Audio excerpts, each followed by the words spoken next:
Senhor esteja convosco. Ele está no meio de nós. Proclamação do Evangelho de Jesus Cristo segundo Mateus. Glória a vós, Senhor.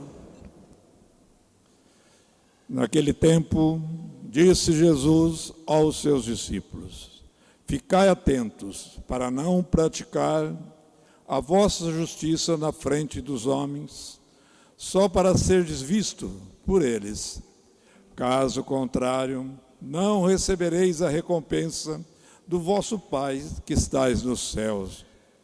Por isso, quando deres esmola, não toqueis a trombeta diante de ti, como fazem os hipócritas na sinagoga e nas ruas, para seres elogiados pelos homens.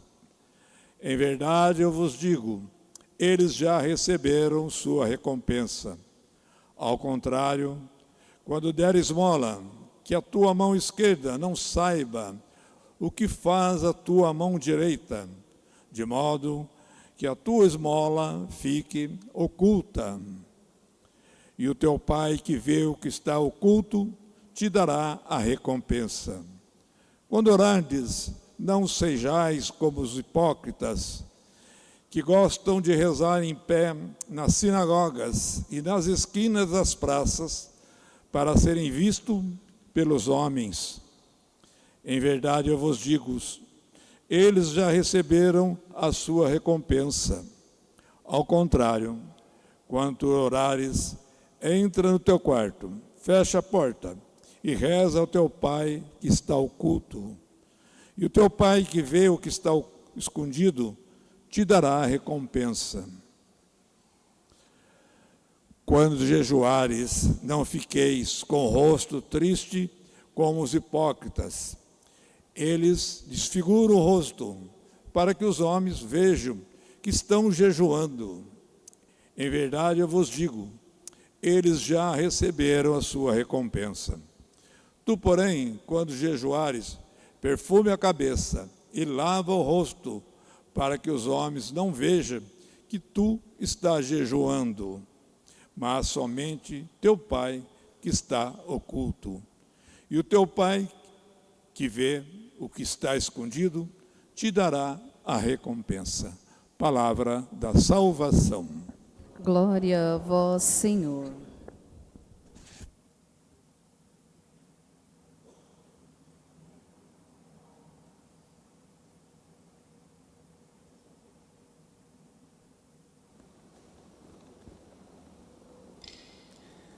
Irmãos e irmãs, chegamos à época solene que nos lembra o dever de nos aplicarmos à prece e ao jejum mais do que em qualquer outro tempo do ano, iluminando nossas almas e disciplinando nossos corpos.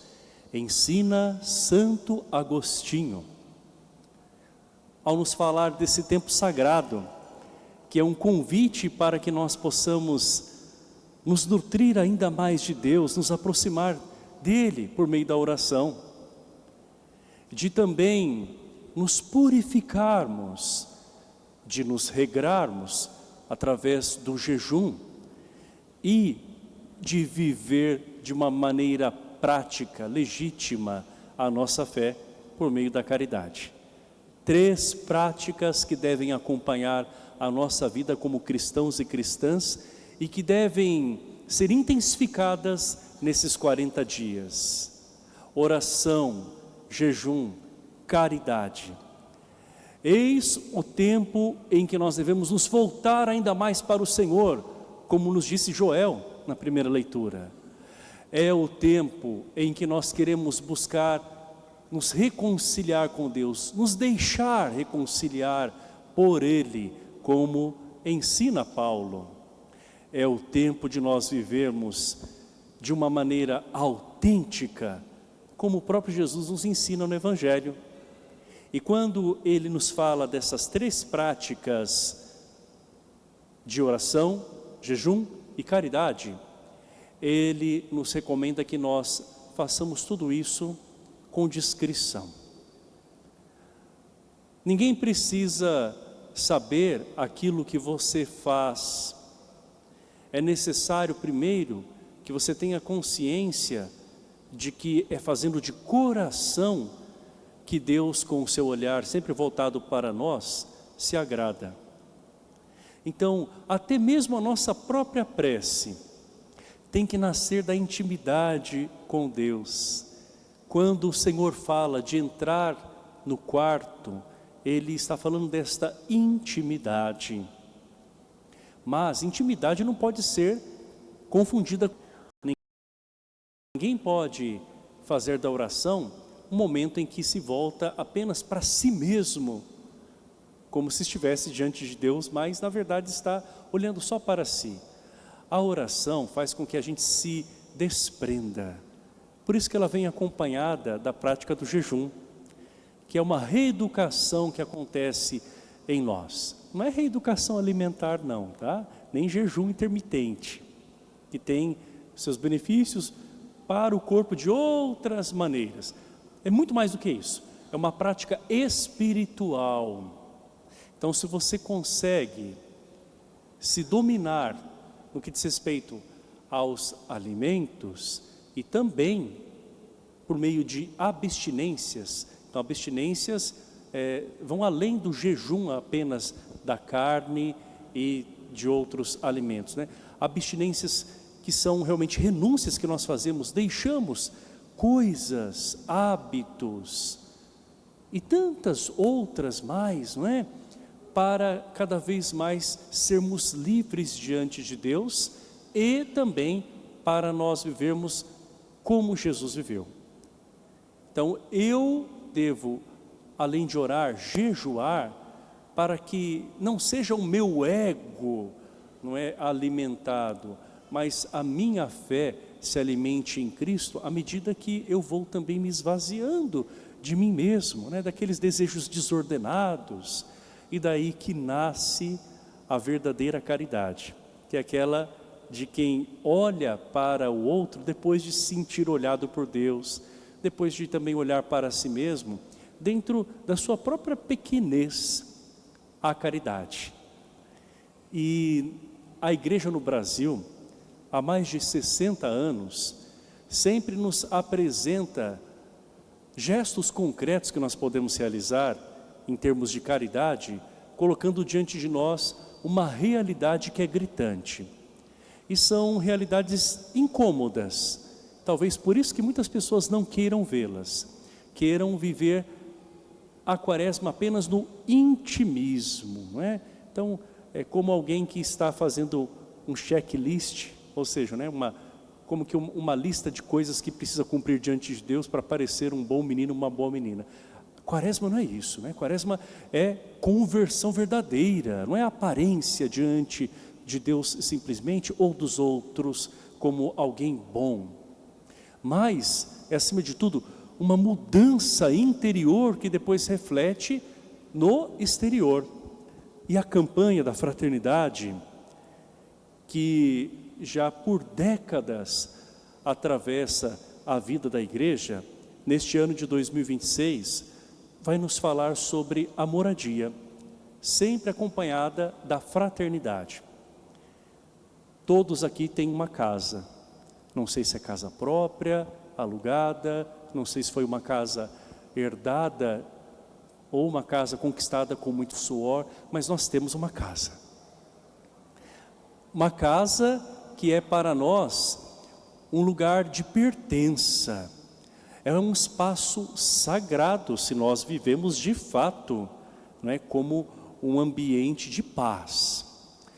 A casa é para nós um lugar onde a gente pode nutrir os afetos, onde a gente pode descansar, renovar as energias, onde a gente pode compartilhar a vida. Então, quanta coisa acontece numa casa. E a casa, para os cristãos, muito mais do que ser uma morada, deve ser sempre um lar. Agora a questão é a seguinte: e as pessoas que têm uma casa, mas muito precária, que não é digna, como é a vida dessas pessoas? Então a caridade nos ajuda a olhar também para esses irmãos, e sempre a partir das lentes do Evangelho. porque a campanha da fraternidade nos traz como lema: Ele veio morar entre nós, um trecho extraído do Evangelho de São João. O Senhor veio habitar entre nós. E como é que o Senhor nasceu mesmo? Foi numa casa? Foi numa estrebaria. Não havia casa para ele.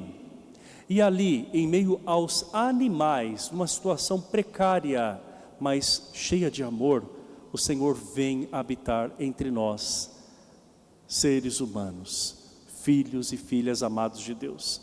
Então o Senhor veio nessa condição para que nós também olhemos para as pessoas que estão em igual condição.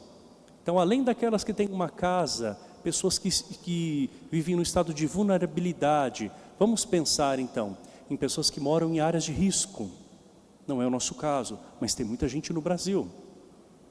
Em pessoas que vivem em ambientes insalubres, com umidade, às vezes fiação exposta, sujeita a perigos, né, na sua própria saúde e tantos outros mais, não é?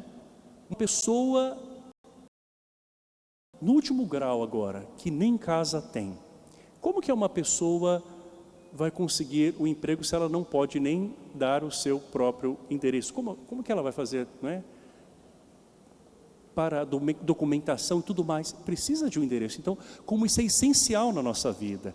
E a igreja vai mostrar para nós essa realidade que, para nós, talvez esteja mais acomodada, não é? E a gente não pare para pensar na situação do outro. E daí a gente chega àquele grau extremo que são as pessoas em condição de rua.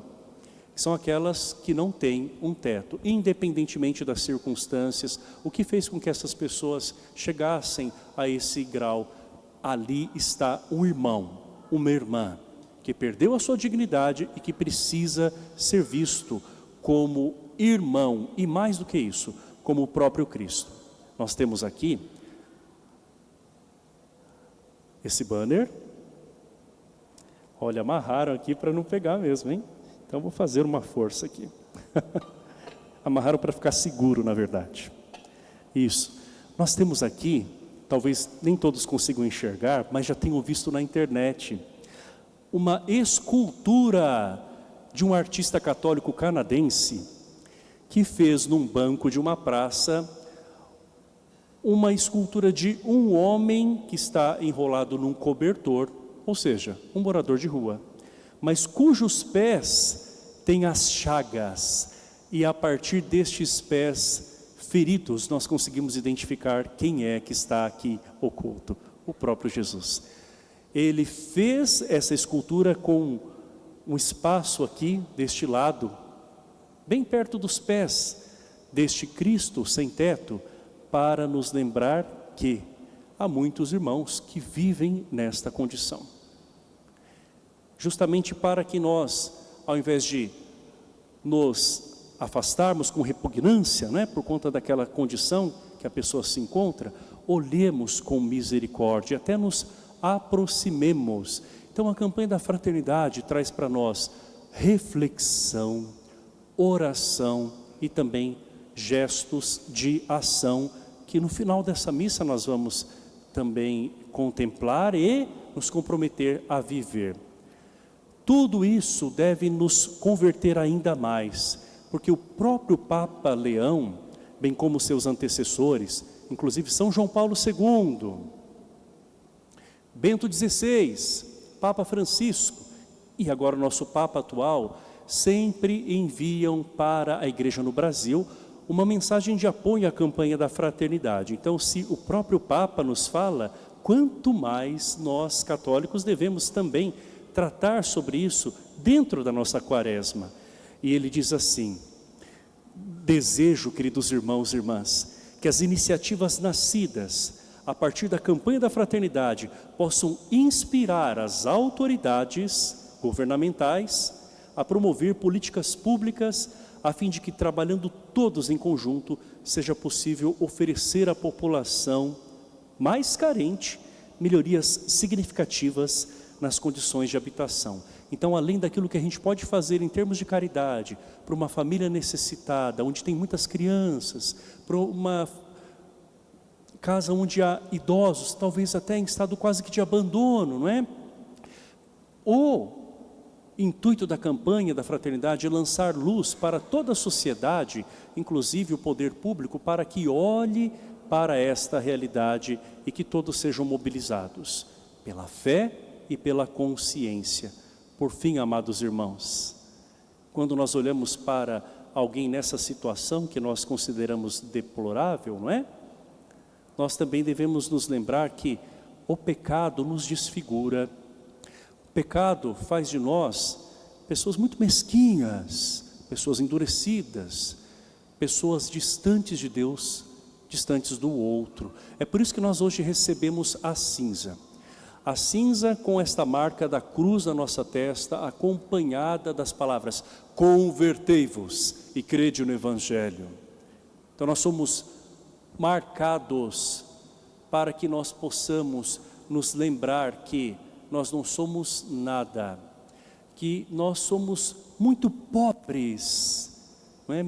Miseráveis, sem a presença de Deus. O quanto Ele enriquece a nossa vida e o quanto que a vida de oração, a vida de desprendimento, a vida também de amor pelos outros, de misericórdia, a exemplo dele, do próprio Jesus, nos faz cada vez mais parecidos com Ele na dignidade de filhos e de filhas. Então receba esta cinza, amado irmão e irmã, como um compromisso de viver melhor essa quaresma.